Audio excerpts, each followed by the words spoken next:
CM Yogi Adityanath ने उद्यमी मित्र योजना के अंतर्गत 102 उद्यमी मित्रों को नियुक्ति पत्र दिया।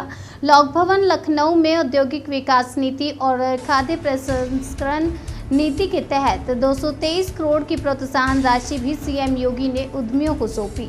उद्यमी मित्र विभिन्न औद्योगिक विभागों में सलाहकार की भूमिका निभाएंगे। सीएम ने कहा कि यह नया उत्तर प्रदेश है। उत्तर प्रदेश में लगातार बदलाव दिखता रहेगा, इसलिए उत्तर प्रदेश में निवेश कीजिए।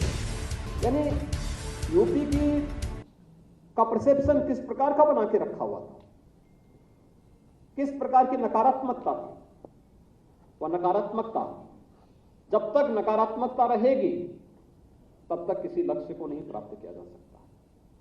जब तक अनिर्णय की स्थिति रहेगी तब तक हम किसी लक्ष्य को नहीं प्राप्त कर सकते। जब तक हम प्रदेश के बारे में, प्रदेश के पोटेंशियल को पहचानेंगे नहीं, तब तक हम प्रदेश का कल्याण नहीं कर सकते। और मैं तब भी कहता था कि नहीं, उत्तर प्रदेश में निवेश आएगा, लेकिन 2018 था, प्रारंभिक समय था हमारे लिए। उस समय सरकार मार्च 17 में बनी थी। 17 के अंत में मैंने इन्वेस्टर समिट की बात कही थी और फरवरी 18 में हमने पहला इन्वेस्टर समिट किया था। और मुझे अच्छा लगा कि उस समय जब लक्ष्य रखा गया था तो मैंने कहा कम से कम इतना निवेश तो आएगा ही जितना उत्तर प्रदेश का वार्षिक बजट होता है। वार्षिक बजट उत्तर प्रदेश का उस समय 4,27,000 करोड़ का था। हमें 4,68,000 करोड़ रुपए के प्रस्ताव प्राप्त हुए थे। और इस बार जब इन्वेस्टर समिट हुआ था, इन्वेस्टर समिट के पहले भी इसी प्रकार की भूमिका हुई। लोग कहते हैं साहब हमारा बजट 7 लाख का था, हम 7 लाख करोड़ यहां पे निवेश के प्रस्ताव आएंगे। मैंने कहा एक बार प्रयास तो करो। टीमें बनाई गई, लगातार कार्यक्रम प्रारंभ हुए। औद्योगिक विकास और इन्वेस्ट यूपी ने अलग अलग पॉलिसीज भी बनाई, काफी होमवर्क हुआ। तमाम हमारी सहयोगी संस्थाओं ने भी उसमें योगदान दिया। परिणाम रहा, हम धीरे धीरे करके आगे बढ़ते गए। और इस बार आपने देखा होगा इन्वेस्टर समिट कैसे होना चाहिए, उत्तर प्रदेश ने एक मानक तय कर दिया। 35 लाख करोड़ रुपए के प्रस्ताव उत्तर प्रदेश जैसे राज्य में। लोग मुझसे पूछते हैं यूपी में इतने प्रस्ताव कैसे आए। मैंने कहा यूपी उस लायक है कि इतने प्रस्ताव आने चाहिए थे और आए। यूपी की साइज, यूपी की जनसंख्या, यूपी की पोटेंशियल इस अनुरूप है कि 35 लाख करोड़ रुपए के प्रस्ताव यूपी को मिलने चाहिए थे। बहुत सारे लोगों को लगता था कि आंकड़े फेक हैं। उन लोगों ने अपने तरीके से उस पर काम करना शुरू किया और बाद में फिर 5वें दिन 7वें दिन मुझे फोन करके बोलते थे नहीं साहब हमें अच्छा लगा कि ऑर्गेनिक है। मैंने कहा यहाँ इनऑर्गेनिक कुछ होता ही नहीं, जो भी होता ऑर्गेनिक ही होता है।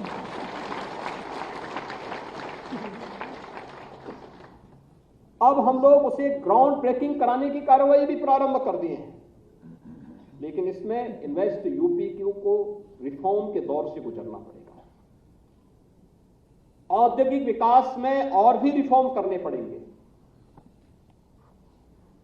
हमें हर महीने अपने उद्यमियों के साथ संवाद बनाना पड़ेगा। देश और दुनिया के हर एक उद्यमी के साथ हमारा एक मित्रवत संवाद होना चाहिए।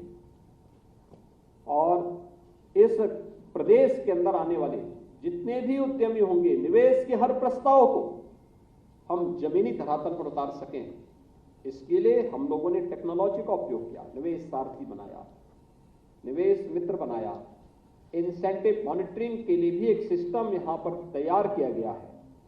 लेकिन केवल सॉफ्टवेयर बनाने से नहीं काम चलेगा, उसको प्रभावी ढंग से जमीनी धरातल पर दिखना भी चाहिए उसका परिणाम। जैसे आज इंसेंटिव वितरण 232 करोड़ रुपए के इंसेंटिव वितरण उद्यमियों को आज यहां पर किसी उद्यमी को कार्यालयों के चक्कर न लगाना पड़ेगा।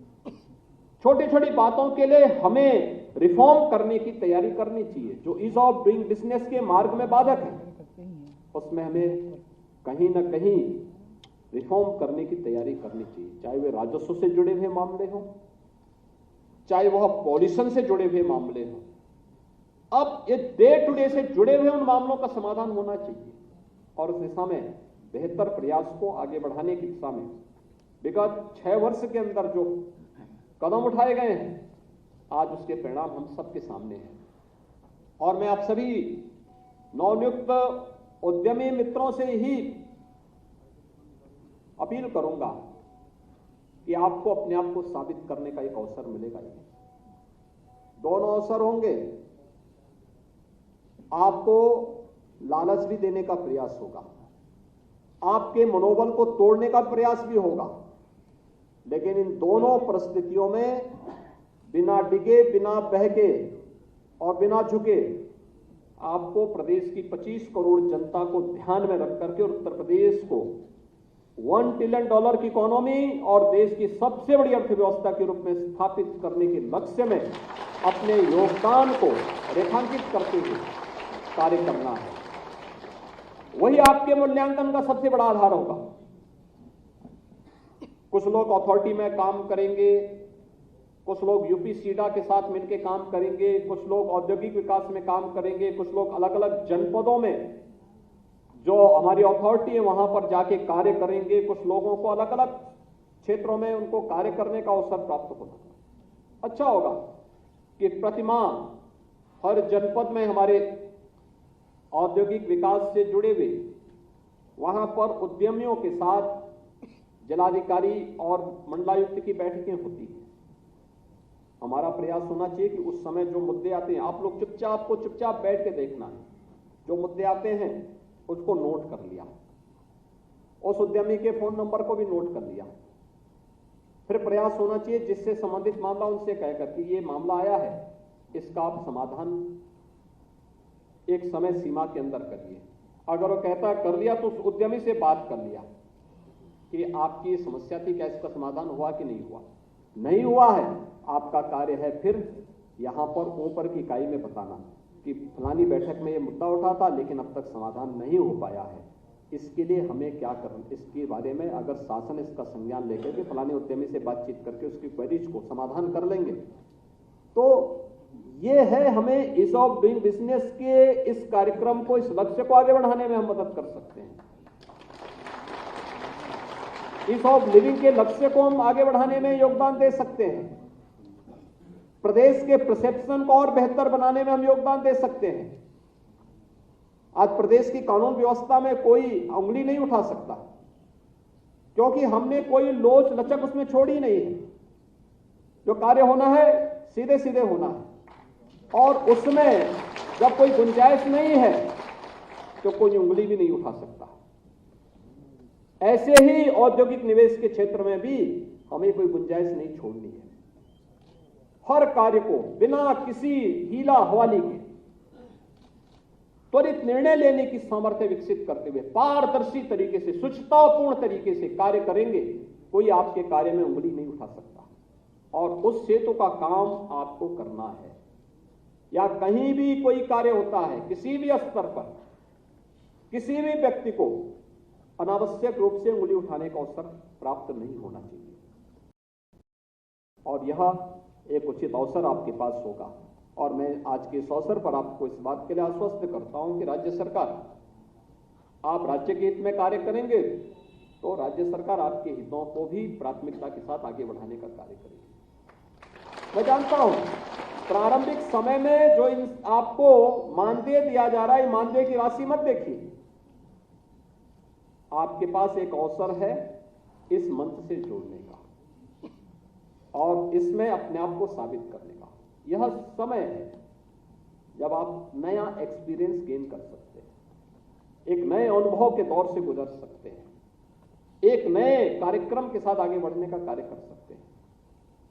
और मेरा तो मानना है कि हमें हर एक, मेरे जो पहले के अनुभव हैं, जो मैंने देखा है अभी, जो हमने एस्पिरेशनल विकास खंड में लगभग 100 ऐसे सीएम फेलोज की तैनाती की है, वे कार्य कर रहे हैं युद्ध स्तर पर, विकास खंड मुख्यालय पे ही रह करके अपनी जिम्मेदारियों का निर्वहन करते हैं। उसमें मैंने एक चीज जो सबसे अच्छी देखी है, ये लोग चुपचाप अपना कार्य करते हैं, लेकिन इनके जिला ब्लॉक मुख्यालय पर रहने का परिणाम क्या था कि जो अधिकारी कभी ब्लॉक मुख्यालय में नहीं रहते थे, उन्होंने ब्लॉक मुख्यालय में रहना शुरू कर दिया।